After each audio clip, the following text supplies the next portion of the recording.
ሰላም ዛሬ የኤፍኤስ 25 እና ኤፍኤስ 113 ሶፍትዌሮች እንዴት በፍላሽ ላይ ማዘጋጀት እና ማሽኑ ላይ መጫን እንደምንችል እንመለከታለን።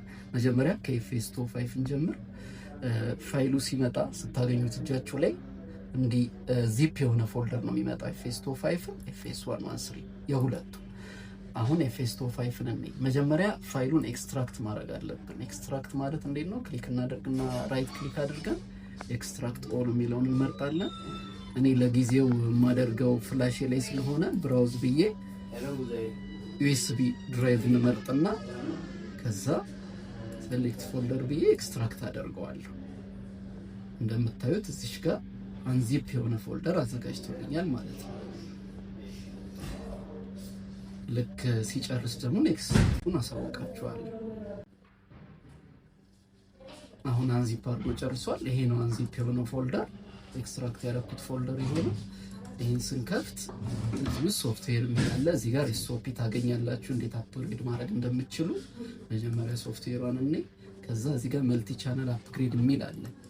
ስለዚህ የምናደርገው እቺ መልቲ ቻናል አፕግሬድ የምትለዋን ፎልደር ኮፒ ብለን እዚህ ሩት ፎልደር ላይ እናደርጋታለን። ዩኤስቢው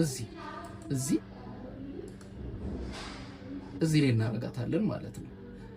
ሩት ፎልደር ላይ ወይም ደግሞ ከፎልደር ውጪ ዩኤስቢያችን ኤክስተርናል ላይ ነው የምናደርገው። ምክንያቱም ማሽኑ አፕግሬድ ስንለው አውቶማቲካሊ ስለሆነ የሚጀምረው ፎልደር ከፍቶ አክሰስ ማድረግ አይችልም። ስለዚህ በዚህ መልኩ እናስቀምጠዋለን። ማሽኑ ላይ ወስደን ፍላሻችን ላይ ያደረግነውን ፋይል አድርገን ማሽኑ ላይ ወስደን ሰክተን አፕግሬድ ስንለው አውቶማቲካሊ ይጀምርልናል ማለት ነው። በዚህ መልኩ ነው ፕሪፔር የምናደርገው።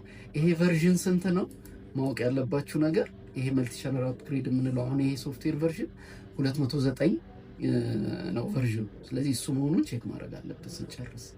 የ25 ይሄን ይመስላል። በመቀጠል የፋይንኬር 25 ማሽናችንን ሶፍትዌር አፕግሬድ እናደርጋለን።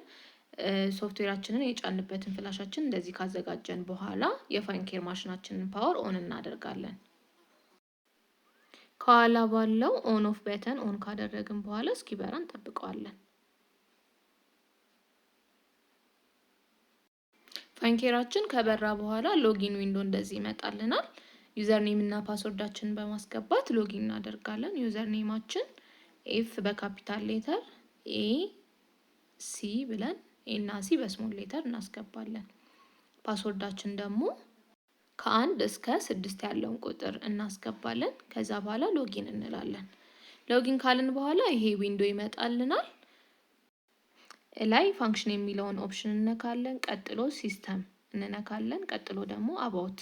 እዚህ ውስጥ ከገባን በኋላ የፋይንኬር ቨርዥናችንን ቼክ እናደርጋለን።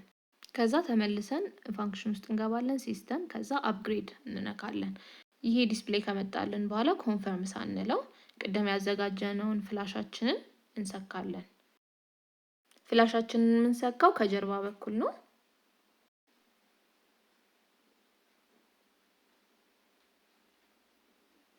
ቅድም ወደ መጣልን ዲስፕሌይ እንመለስና ኮንፈርም እንላለን።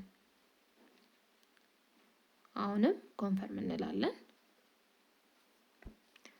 ስለዚህ አፕግሬድ ፕሮሰሱን ይጀምርልናል ማለት ነው።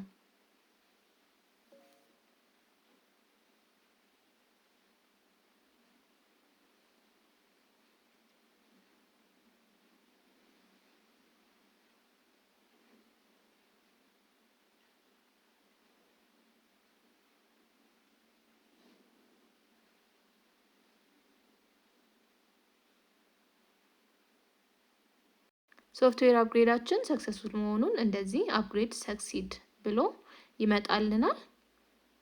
ይህን ካደረግን በኋላ ማሽናችንን ሪስታርት እናደርጋለን። ከኋላ ባለችዋ ኦፍ ኦን በተን ኦፍ እናደርግና መልሰን ኦን እናደርገዋለን። እንደዚህ ሎጊን ፔጅ ይመጣልናል። ሎጊን ካደረግን በኋላ ማሽናችንን መጠቀም እንችላለን ማለት ነው። እናመሰግናለን።